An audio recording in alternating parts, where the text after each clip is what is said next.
रासायनिक अभिक्रियाएं एवं समीकरण अध्याय का आज हम दूसरा भाग प्रारंभ करने जा रहे हैं। उससे पहले देख लेते हैं हम किन मुख्य बिंदुओं पर आज चर्चा करेंगे। तो आज हम पढ़ेंगे रासायनिक अभिक्रिया के प्रकार, जिसमें सबसे पहले हम बात करेंगे संयोजन अभिक्रिया, फिर वियोजन अभिक्रिया, विस्थापन अभिक्रिया, द्विविस्थापन अभिक्रिया, रिडॉक्स अभिक्रिया और संक्षारण, और सबसे अंत में हम पढ़ेंगे विकृत गंधिता।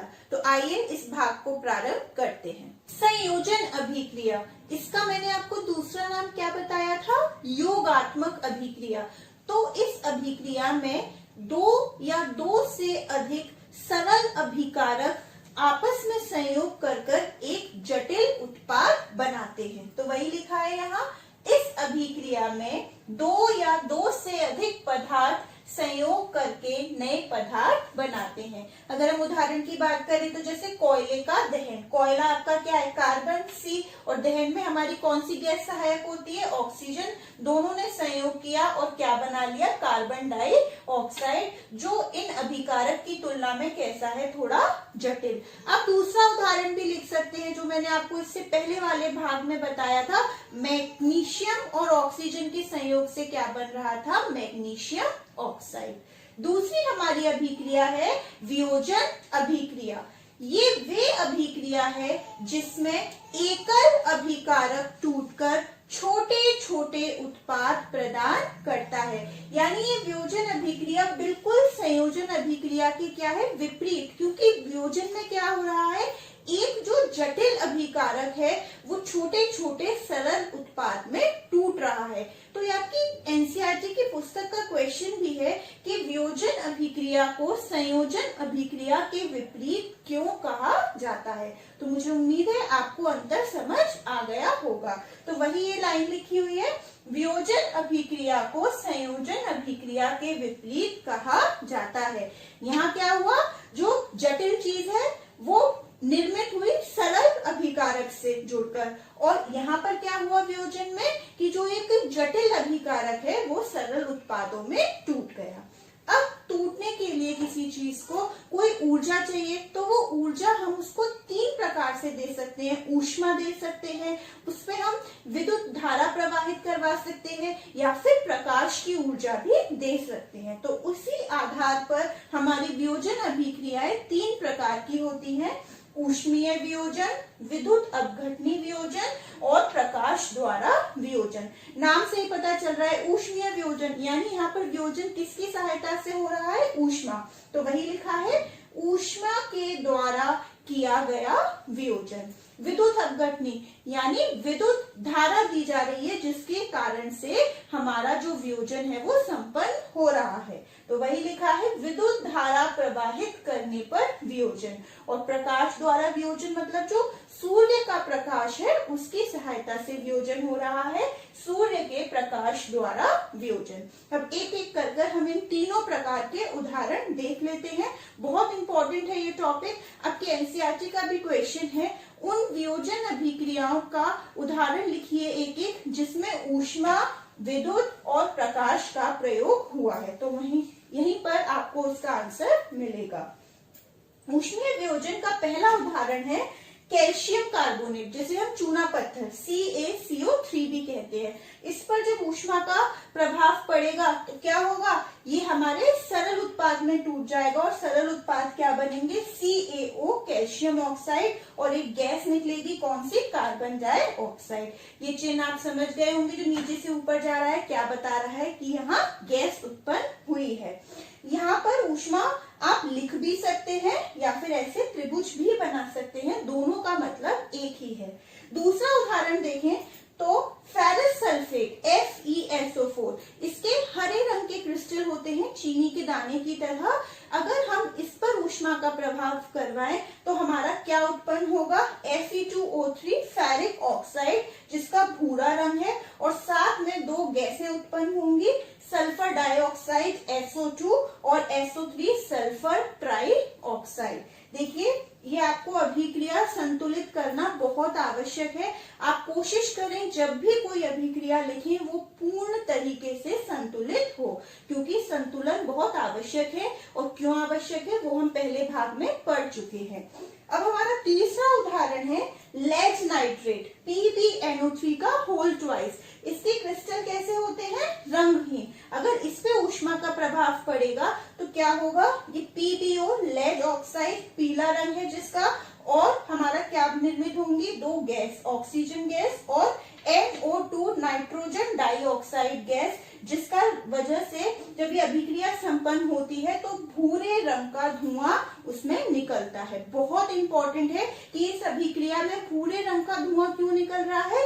क्योंकि हमारी कौन सी गैस निकली? नाइट्रोजन डाइऑक्साइड, जिसका रंग होता है भूरा। अब हम बात कर लेते हैं विद्युत अपघटनी वियोजन। इसका उदाहरण है हमारा जल का विद्युत अपघटन।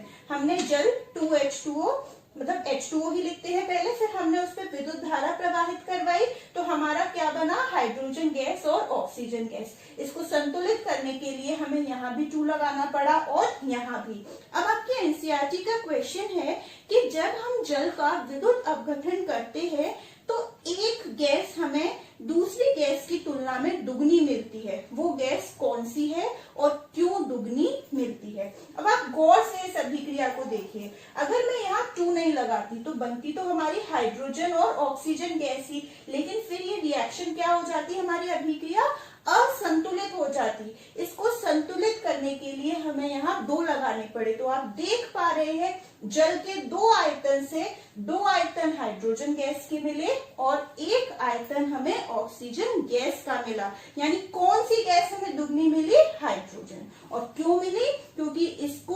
क्योंकि इसको हमें क्या करना पड़ रहा है? इसको संतुलित करना पड़ रहा है। तो वही एक इम्पोर्टेंट नोट है। इस अभिक्रिया में उत्पन्न हुई हाइड्रोजन गैस की मात्रा ऑक्सीजन की मात्रा से दुगनी है, क्योंकि द्रव्यमान के संरक्षण के नियम अनुसार जब जल के 2 अणु अपघटित होते हैं तब हाइड्रोजन गैस के 2 अणु तथा ऑक्सीजन गैस का 1 अणु उत्पन्न होता है।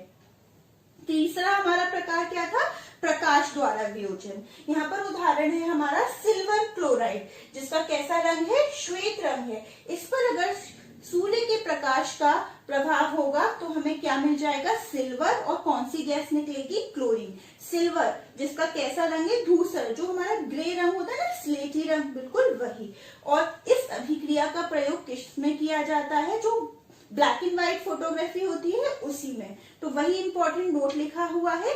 इस अभिक्रिया का उपयोग श्याम श्वेत फोटोग्राफी में किया जाता है। कई बार ये अभिक्रिया लिखकर आपसे इसका उपयोग भी पूछ सकते हैं। तो मुझे उम्मीद है ये थोड़ी डिफिकल्ट है, लेकिन अभिक्रिया हमेशा लिखकर उसको आप प्रैक्टिस करेंगे तो आपको अच्छे से लर्न हो जाएगी। अब हम अपने तीसरे प्रकार की ओर चलते हैं। तीसरी अभिक्रिया है विस्थापन अभिक्रिया। जैसा कि मैं बता चुकी हूँ, इसमें एक अधिक क्रियाशील तत्व कम क्रियाशील तत्व को उसके यौगिक से विस्थापित कर देता है। तो यही इसकी परिभाषा है।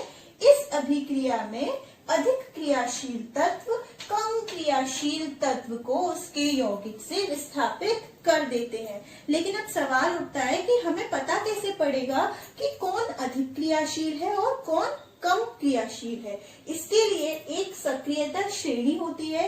इसमें धातुओं को अवरोही क्रम में उनकी क्रियाशीलता में रखा गया है। मतलब जो सबसे अधिक क्रियाशील है उसको सबसे ऊपर रखा गया है और जो सबसे कम क्रियाशील तत्व है उसको सबसे नीचे। तो हम पढ़ लेते हैं पहले सक्रियता श्रेणी।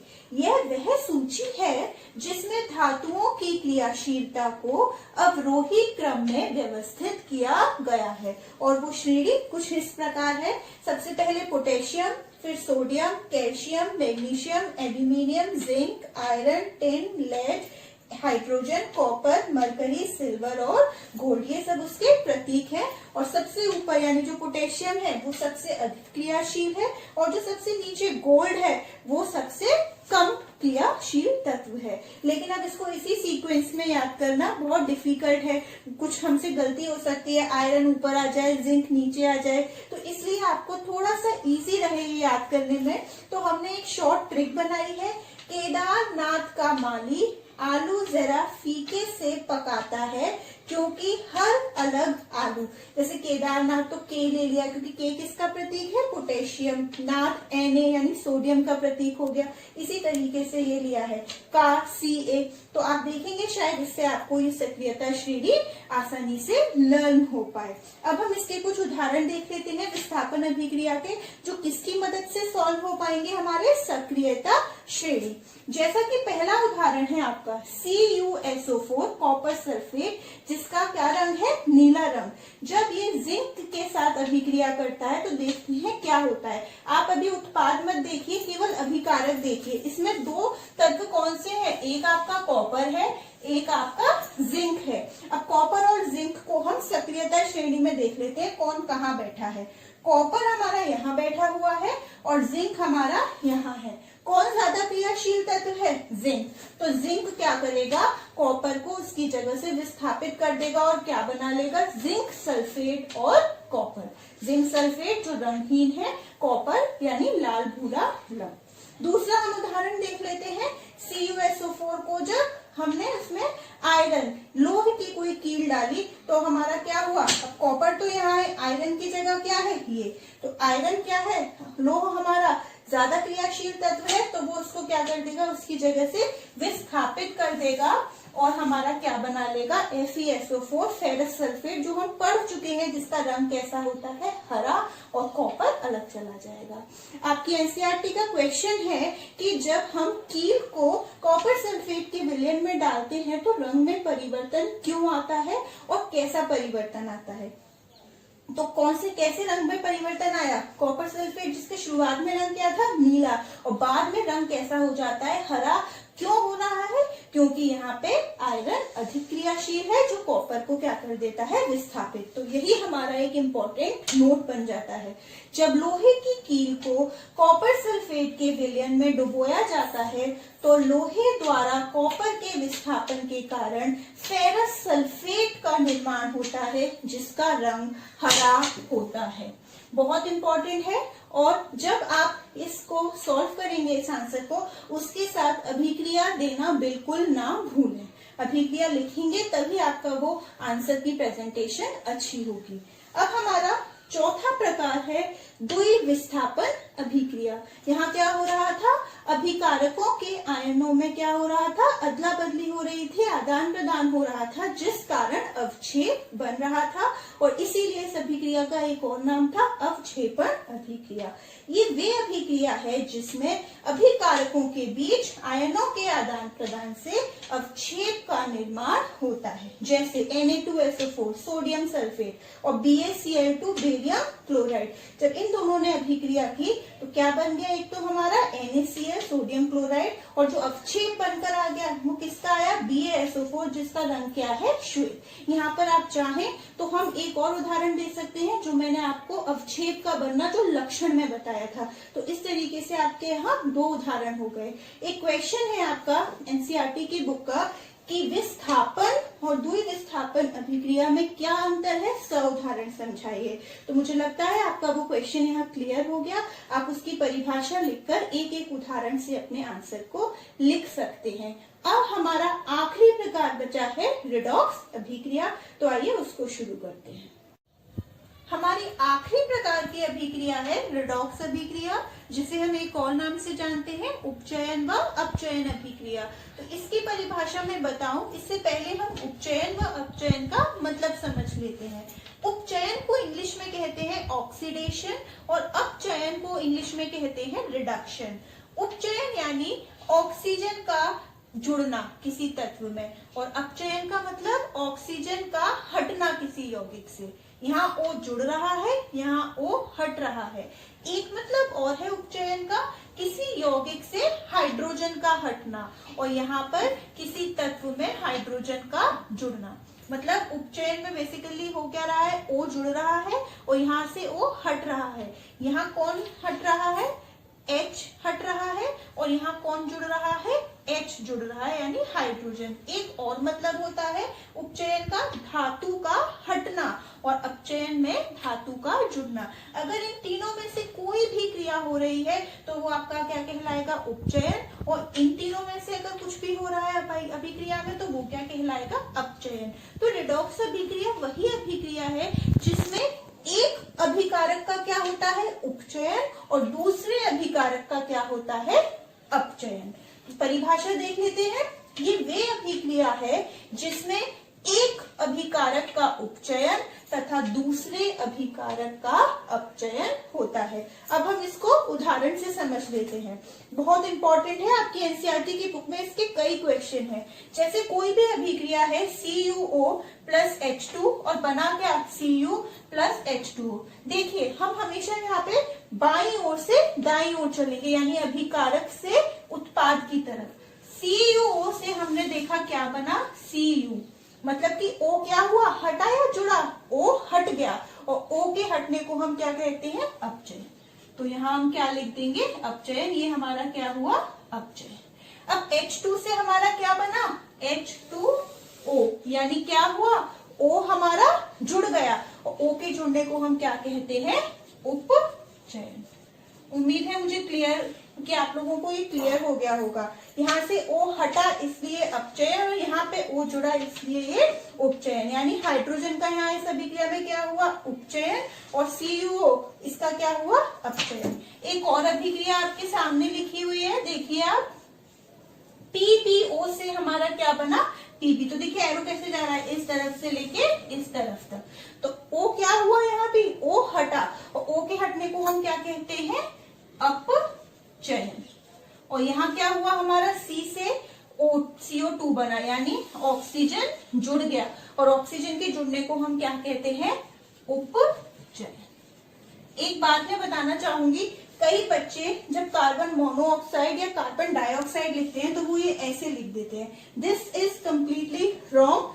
क्योंकि अगर आप ये लिख देंगे तो ये हमारा प्रतीक होता है कोबाल्ट का, यहाँ C और O दोनों ही कैपिटल आएंगे, कार्बन अलग है, ऑक्सीजन अलग है। ये कार्बन मोनोऑक्साइड है और CO2 कार्बन डाइऑक्साइड, तो ये आपको कैपिटल ही बनाना होगा। कई अभिक्रिया में आप ऐसी गलती करते हैं, तो उस गलती को आपको नहीं करना है।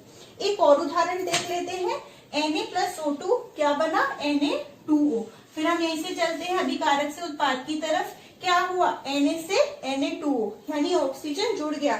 ऑक्सीजन का जुड़ना क्या है, उपचयन, तो हमने क्या लिख दिया, उपचयन।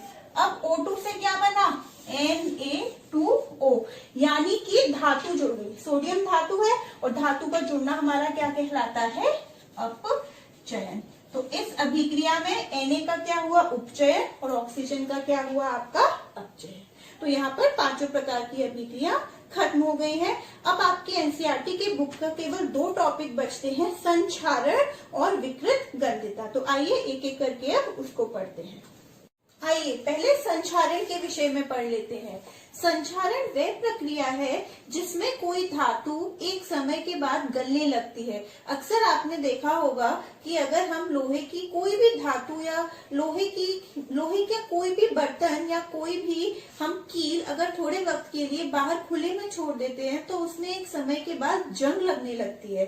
ठीक उसी प्रकार जब मम्मी नई नई पायल पहनती है तो वो बड़ी चमकदार होती है, लेकिन कुछ वक्त बाद उसको पे भी कालापन आ जाता है, एक काली परत चढ़ने लगती है।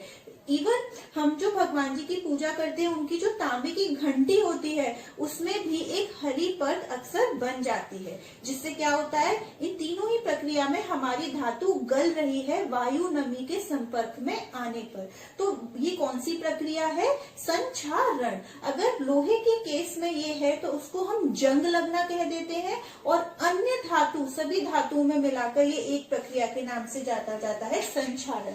संक्षारण में मतलब कोई भी धातु गल रही है, और अगर जंग लगना है तो उसमें केवल हम किसकी धातु की बात कर रहे हैं, लोहे की धातु की बात कर रहे हैं। ये मुख्य अंतर है इसमें।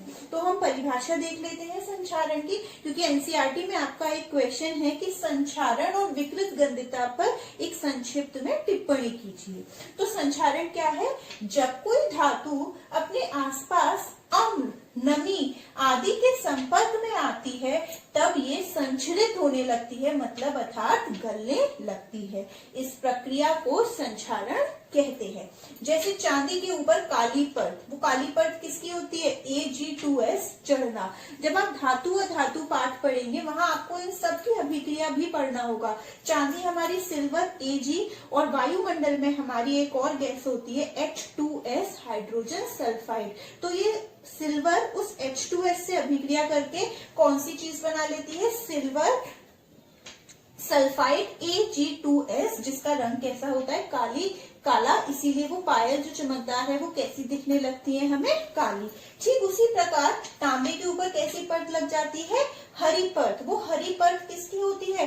कॉपर बेसिक कार्बोनेट CuCO3.CuOH का होल 12। ये भी वातावरण में O2 से और CO2 कार्बन डाइऑक्साइड जो है उससे अभिक्रिया करके हरी परत बना लेती है। ठीक उसी प्रकार लोहे में भी जंग लग जाती है। जंग का सूत्र क्या है? वो जो जंग बनी Fe2O3.XH2।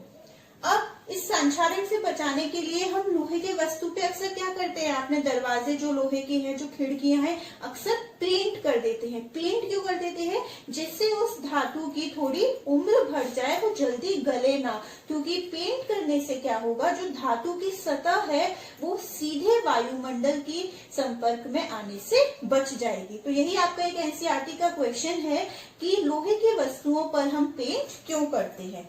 तो ये है इम्पोर्टेंट नोट। संक्षारण से बचने के लिए हम लोहे की वस्तुओं को पेंट करते हैं, जिससे धातु की सतह वायु के सीधे संपर्क में नहीं आती। यहाँ पर हमने क्या पढ़ लिया? संक्षारण। अब एक और टॉपिक है, लास्ट टॉपिक आपका, विकृत गंधिता। अक्सर आपने देखा होगा कोई भी नमकीन का पैकेट या चिप्स का पैकेट या घर में कोई भी तेलीय पदार्थ जो हम सेकते हैं या खाते हैं, वो अगर ज्यादा दिनों तक रखा रहे तो उसमें एक अजीब सी गंध आने लगती है और स्वाद में परिवर्तन होने लगता है। वो स्वाद में परिवर्तन और गंध क्यों आती है? क्योंकि उसमें जो उपस्थित तेलीय पदार्थ है उसका क्या होने लगता है? ऑक्सीकरण होने लगता है, यानी उपचयन होने लगता है और वो खाने योग्य नहीं रहती। इसी प्रक्रिया को हम कहते हैं विकृत गंधिता। ये वे प्रक्रिया है जिसमें वसा युक्त अथवा तेलीय खाद्य सामग्री ऑक्सीकरण यानी उपचयन के कारण खराब होने लगती है, जिससे स्वाद व गंध में परिवर्तन आ जाता है। अब इससे हम अपने खाद्य पदार्थ को कैसे बचा सकते हैं? विकृत गंधिता से हमारा जो भोजन है वो खराब ना हो, इसके लिए हम कौन कौन से उपाय कर सकते हैं? तो ये वो कुछ उपाय हैं। सबसे पहले खाद्य सामग्री को बंद डिब्बे में रखकर, अक्सर आपने सुना होगा मार्केट में खरीदते हैं एयर टाइट कंटेनर दीजिए। तो एयर टाइट कंटेनर वो क्या है? वही बंद डिब्बा, जिससे कि हमारा भोजन लंबे समय तक कोई भी खाने की जो सामग्री है वो सुरक्षित रह सके। दूसरा, हम खाद्य सामग्री को फ्रिज में रखकर, जिन खाद्य सामग्री को हम फ्रिज में रख सकते हैं कम ताप पर, उसको हम कम तापमान पर रखकर, क्योंकि ऑक्सीकरण की प्रक्रिया कम ताप पर क्या हो जाती है? धीमी हो जाती है। तो दूसरा पॉइंट है खाद्य सामग्री को फ्रिज में रखकर, क्योंकि कम ताप पर ऑक्सीकरण की क्रिया मंद हो जाती है। तीसरा, खाद्य सामग्री को सीधे सूर्य के प्रकाश के संपर्क से बचाकर। और चौथा है खाद्य सामग्री में प्रतिऑक्सीकारक, मतलब जो ऑक्सीकरण की क्रिया को रोक दे ऐसे सामग्री को मिलाकर। जैसे एक प्रतिऑक्सीकारक कौन सा है आपका? BHA, butylated hydroxy anisole. ये आप याद कर लीजिए, इसका पूरा नाम क्या है? Butylated hydroxy anisole. अगर हम किसी खाद्य सामग्री में ये मिला देंगे तो वो उसके विकृत गंधिता से हमारे भोजन को खराब होने से बचा लेगा। आखिरी पॉइंट है हमारा, खाद्य सामग्री जैसे आलू चिप्स की पैकिंग में ऑक्सीजन को हटाकर उसके स्थान पर नाइट्रोजन गैस भर देते हैं। अक्सर जो हम अंकल चिप्स और लेस खरीदते हैं, उस पैकेट को खरीद कर पता पड़ता है हमें कि उसमें हवा के पैसे ज्यादा दे रहे हैं हम, और चिप्स तो बहुत कम निकलते हैं। अब उसके अंदर हमारी ऑक्सीजन गैस नहीं भरी जाती है, बल्कि कौन सी गैस भरी जाती है? नाइट्रोजन, जिससे कि वो खराब ना हो सके। क्योंकि चिप्स कैसे पदार्थ है हमारे, इसको हमने ऑयल में फ्राई किया है, तेलीय है, तो उसको विकृत गंधिता से बचाया जा सके, इसलिए हम उसकी जगह कौन सी गैस भरते हैं? नाइट्रोजन। ये भी आपका एक एनसीईआरटी का क्वेश्चन है कि चिप्स की पैकिंग नाइट्रोजन गैस में क्यों की जाती है? क्यों की जाती है? जिससे वो खराब ना हो, उन्हें विकृत गंधता से बचाया जा सके।